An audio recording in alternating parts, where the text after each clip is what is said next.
Hello everybody and welcome back for some weekly VR news. As always, I am Mateo311 and this is your channel for everything VR related. With only 2 episodes left in the remainder of the year, this is most likely the last big news we'll hear in 2024. The highly anticipated Alien Rogue Incursion is only a few days away. Meta gave us some massive Quest updates with version 72. Samsung and Google have just announced their Android XR headset, and there's plenty of other exciting releases and game updates dropping this week. Now there are of course links and timestamps if you want to skip ahead, but before we jump in, today's video is brought to you by the free-to-play build and battle sandbox title DigiGods. DigiGods has just recently left early access, and they've also released a brand new medieval update. So go ahead, jump in, build some amazing worlds, meet some new friends, and battle it out. It doesn't matter if you're looking for competition, new friends to game with, or just a creative outlet, DigiGods has you covered on every aspect. And since it's free to play, I recommend you go use the link down in the description and check it out for yourself. Okay, so let's start things off with a check-in, and that's what exactly have I been up to in the VR world.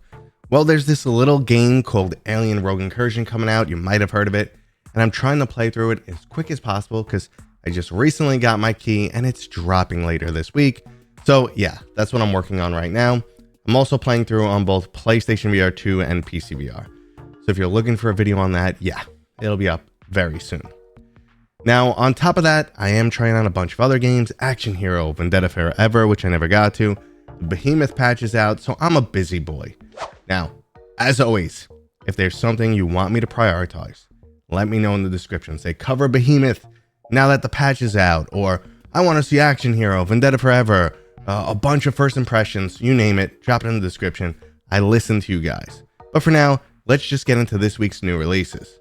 So let's start things off with that big name title, Alien Rogue Incursion. This is a story-driven first-person shooter set in that beloved Alien franchise, taking place between the original Alien movie and Aliens, or roughly right around the same time as Alien Isolation. Now, Rogue Incursion definitely appears to be inspired by Alien Isolation. However, you're taking on the role of a colonial marine, Zula Hendrix, so this looks like it's going to be a lot more action-oriented. Now, I'm absolutely dying to talk about this one in more detail, so make sure to subscribe to the channel and turn notifications on, because my coverage will be up in just a few days. Now, if Rogue Incursion's a little bit too scary or mature for you, why not start your own dinosaur habitat with Dino Hab? Take on the role of a time-traveling paleo guard whose mission is to raise baby dinosaurs into thriving herds. This world sim will have you managing the overall ecosystem, arranging flora and fauna, braving dangerous storms and volcanic eruptions, and of course bonding with some dinosaur creatures from hatchling to massive adults. You could also turn your real-life environment into a dinosaur habitat with the built-in mixed reality mode, and you'll also have an AI companion available to assist you in this journey. So if you're looking for a lighthearted world simulation game, go check out Dino Hab. And finally, in new releases, the truly unique wave-based shooter Masters of Light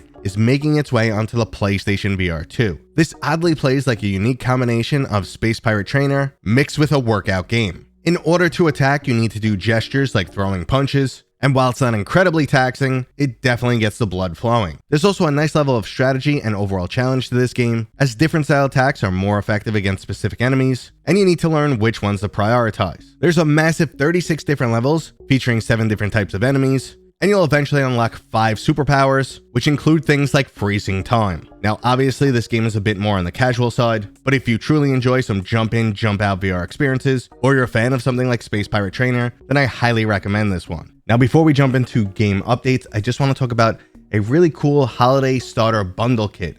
So it's a group of 5 super awesome games that'll be sold together, and it's something I absolutely recommend to anyone who's like new to VR or just missed these much older titles. Now, this includes Walkabout Mini Golf, which everyone should have. It's just a fantastic game. Job Simulator, an all-time fan favorite. Dino, one of my personal favorites. It's a tabletop game, great to play with friends. Like an average experience could run you 2 to 3 hours easy. There's Synth Riders for the rhythm fans out there. And then finally, there is VR's pretty much #1 platformer, Moss. Book 1 and 2 are in here. Now, the only other platformer that's up there with Moss is Astrobot, but that's PlayStation only. So, Moss is a must play. Pretty much all of these games here are must plays.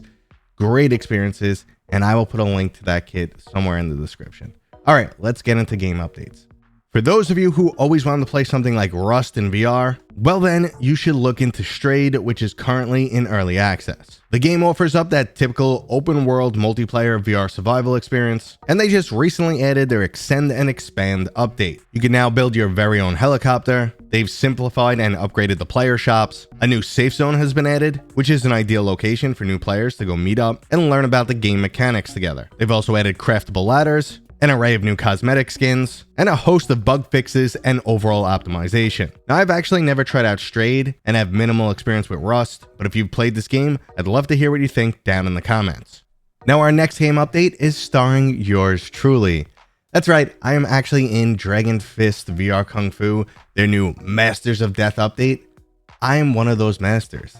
I actually voice Arashi, which is the Master of Storms, clearly the coolest new character in this DLC. You could also now battle it out on the brand new desert map, and for those of you who've never experienced this Kung Fu style VR fighting game, I highly recommend it. It's an absolute blast to play, and it's sort of like Mortal Kombat meets Blade and Sorcery. And finally, in game news, we have a reveal trailer for Path of Fury. This is like an 80s style Kung Fu action movie where you're just punching your way through hordes of enemies on your own personal mission of vengeance. It doesn't matter what weapons your enemies bring to the table, all you need are your fists. You'll dodge every bullet, counter every strike, and ultimately kick some serious ass. Now, the overall editing in this trailer is absolutely fantastic, but it's hard for me to get a complete understanding of just exactly how this game works. But for now though, I'll remain cautiously optimistic because it definitely looks badass, and I think there's plenty of potential here. Now, jumping in the hardware news, last week there were rumors floating around that we're about to get a new headset, and everyone was like, Deckard? It's gotta be the Deckard. And unfortunately it wasn't. If we are gonna see the Valve Deckard in 2025, I would expect the middle of the year, like the end of May, right around June. Don't quote me on that, or do, whatever you want. But unfortunately, no, we didn't get the Deckard. We got the first Android XR headset, which is coming from Samsung. Now, this is still a pretty big deal. We're getting a new standalone headset from a company that can actually go up against Meta. We need more competition in this industry. And it's going to have the new Android XR OS on it, not the Meta Horizon OS. Now, they're both Android underlining. However, it looks like the new Samsung headset should be made out of the box to work better with flat apps. We'll see what happens there. It will be getting controllers. There was some concern there that it was just going to be hand tracking and eye tracking. But no, it will be getting controllers. They look like they'll be something like the Quest. So yeah, we could expect we have a new platform here. What I'm excited about is hopefully they'll be hyper competitive like Meta is. Maybe do some first party titles on the Android or Google side. Let's hope that happens. I don't know who really wants to get that invested, but there's money to be made here. And speaking of money to be made, it's big for developers. You get a whole new platform out there that you could easily put your games onto. Boom, more sales, bigger industry. We're all happy. So that's the biggest takeaway for me, because again, we don't have many specs on the headset just yet, just that it's coming out in 2025. Android XR, Samsung, Google. Yeah, nothing really special there. So we'll see what happens. I'm excited for that. But let's move into some updates that we could talk about right now. And that's version 72 for the Meta Quest.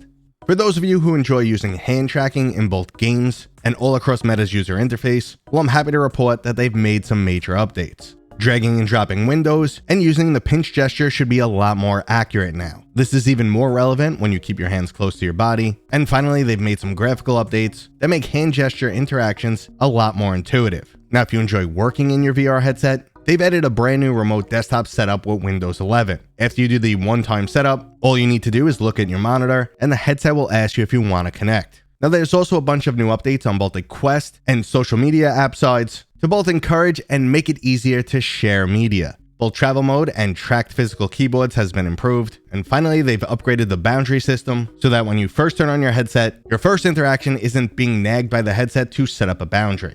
Now, while these might not sound like the biggest upgrades ever, they do make a huge deal to the overall user experience. It keeps getting better and better.